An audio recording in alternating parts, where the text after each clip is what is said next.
Une caméra de surveillance a filmé une Vauxhall Corsa blanche quittant le parking au cœur de la nuit. À son bord, un homme seul, tête baissée, comme s'il voulait disparaître dans l'ombre.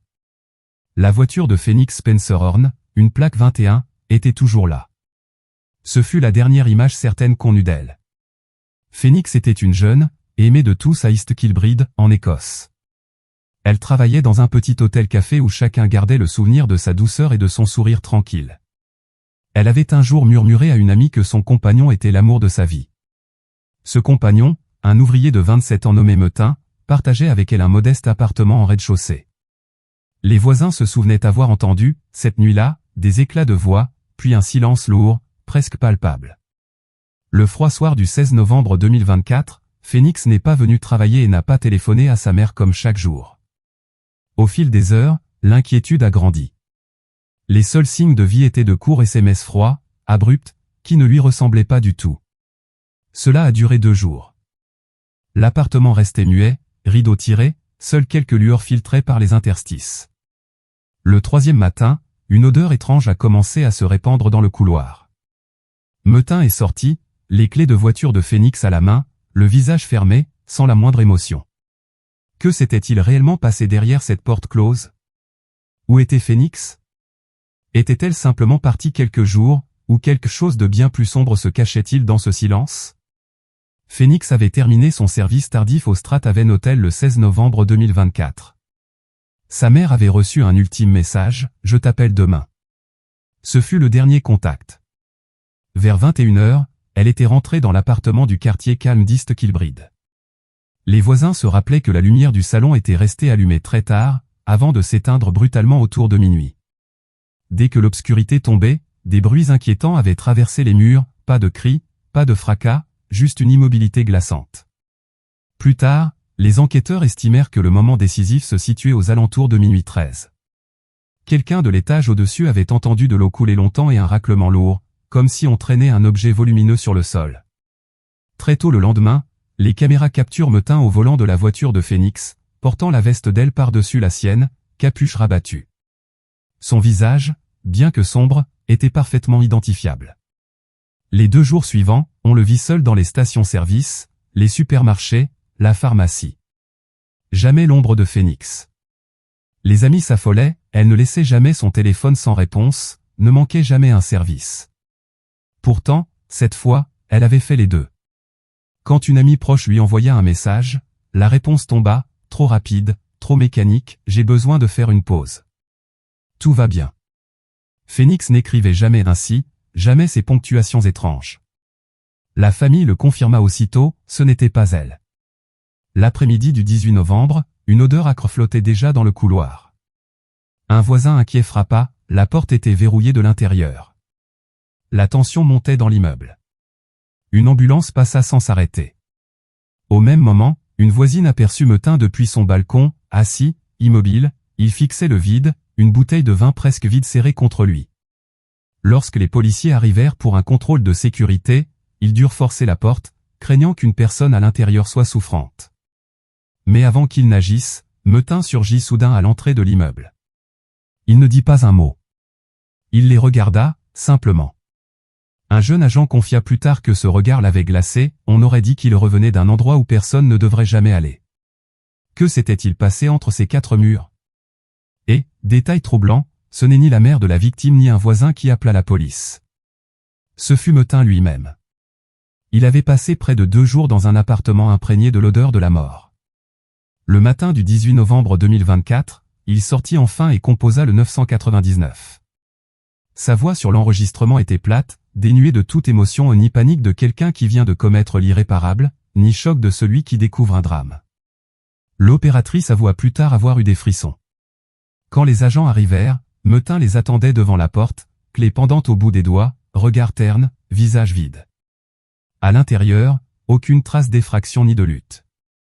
L'appartement était presque intact, assiette et couvert encore disposés sur la table, un demi-verre de vin rouge abandonné sur la cuisinière. Tout était d'une propreté inquiétante. Mais cette quiétude vola en éclats dès qu'ils pénétrèrent dans la chambre. Le corps de Phoenix gisait dans la chambre, sauvagement démembré, au milieu de vêtements trempés de sang. Sa tête avait été posée à l'écart, avec une étrange précaution. Les marques montraient que l'assassin avait tenté, sans succès total, de sectionner complètement les membres. La pièce n'était même pas en désordre. La seule flaque visible se trouvait sous le lit. Aucun traînage dans le couloir, aucune trace dans le reste de l'appartement. Le téléphone de Phoenix reposait sur la table. Avant de mourir, elle avait commencé à taper 2 mots qu'elle n'avait jamais eu le temps d'envoyer, tant la terreur l'avait paralysée. Metin ne livra rien.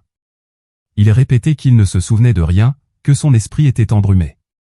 Certains policiers pensèrent d'abord à une explosion liée à la drogue. Mais les relevés téléphoniques balayèrent cette hypothèse. Les messages envoyés à la mère après la mort de Phoenix étaient fragmentés, mal espacés, froids. Rien à voir avec sa façon d'écrire. La famille le confirma immédiatement. Petit à petit, les pièces s'assemblaient, messages non envoyés, réponses suspectes, scène de crime d'une propreté anormale. Le personnage de tueur en crise que Metin tentait de jouer n'était pas un accident. Tout était calculé, préparation, nettoyage, manipulation émotionnelle, timing parfait. Personne n'aurait imaginé que de simples SMS deviendraient les premiers indices révélant la vraie nature de l'homme qu'elle appelait son âme sœur. À première vue, tout semblait trop calme. Pas d'entrée forcée, pas de verre brisé, pas de meubles renversés. La chambre de Phoenix était immaculée, presque irréelle. Et c'est justement cette propreté qui trahit tout. Les experts comprirent vite qu'il ne s'agissait pas du chaos d'une bagarre, l'appartement avait été récuré avec une minutie obsessionnelle.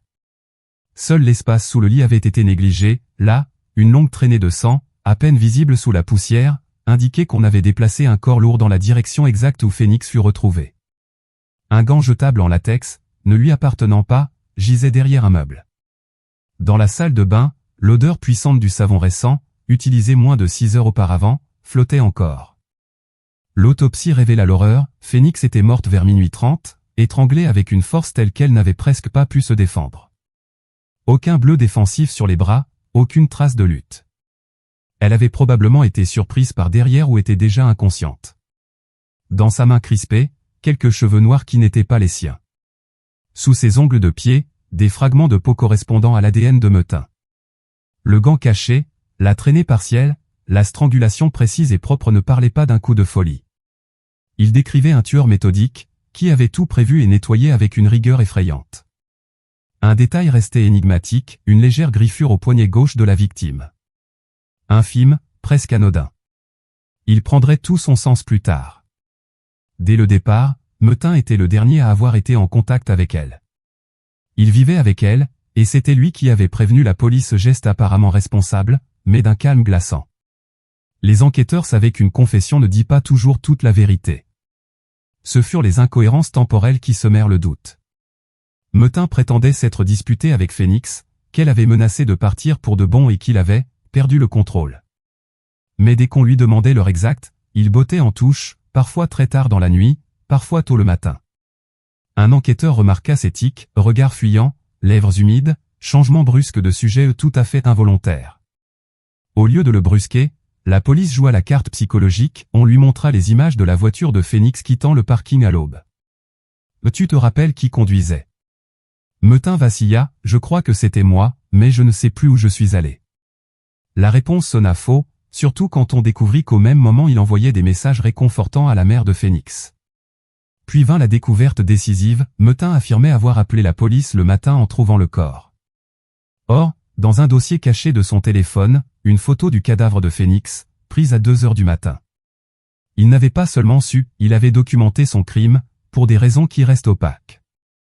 Les profileurs conclurent qu'il ne jouait pas la surprise, il construisait soigneusement l'image du petit ami dévasté. Un vieux renard de la crime lui posa une question anodine, « Tu as vu un petit couteau en nettoyant le sang par terre ?» Metin répondit machinalement, révélant l'existence d'un couteau à manche noire dont personne n'avait jamais parlé. Le masque se fissura. Au même moment, les preuves scientifiques s'accumulaient. Le meurtre par derrière expliquait l'ADN sous les ongles. Dans une poubelle derrière l'immeuble, un sac contenait de longs cheveux de Phoenix. Aucun signe de lutte, mais une domination prolongée, froide, intense.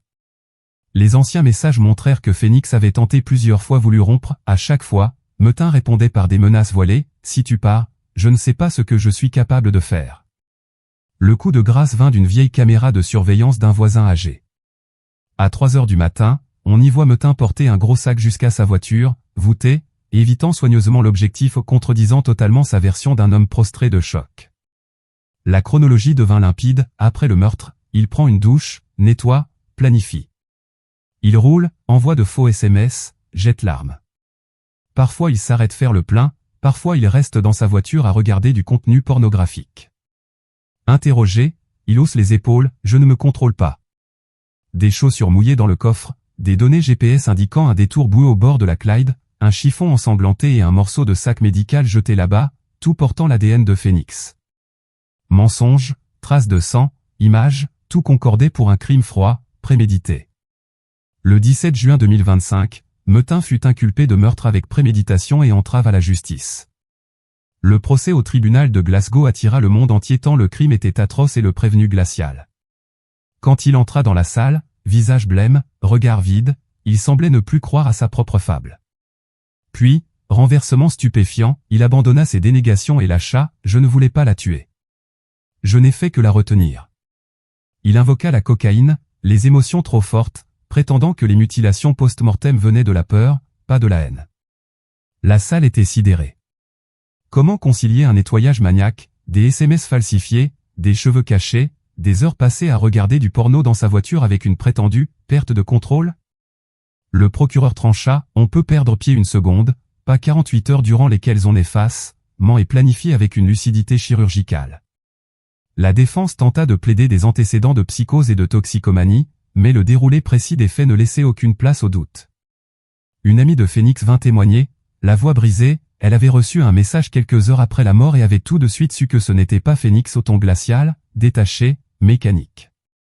Metin baissa la tête, serra les poings, détourna les yeux. Le 14 juillet 2025, la sentence, prison à vie, minimum 23 ans avant toute possibilité de libération conditionnelle. Il écouta sans broncher, comme si c'était écrit depuis toujours. Dans le public, des sanglots éclatèrent. Certains réclamèrent la peine de mort, d'autres quittèrent la salle, écrasés. Une vérité demeure, ôter la vie est un acte d'une cruauté absolue. Peu importe les excuses, personne n'échappe aux conséquences. Phoenix Spencer Horn n'avait que 21 ans. Un sourire éclatant, des rêves plein la tête. Tous fauchés en une nuit. Sa mort n'a pas seulement éteint une vie, elle a anéanti un avenir lumineux. Sa famille, ses amis, toute une ville reste marquée à jamais. Si cette affaire vous a bouleversé, n'oubliez pas le pouce bleu et l'abonnement. Nous publions une nouvelle affaire criminelle chaque soir. À la prochaine, restez vigilants.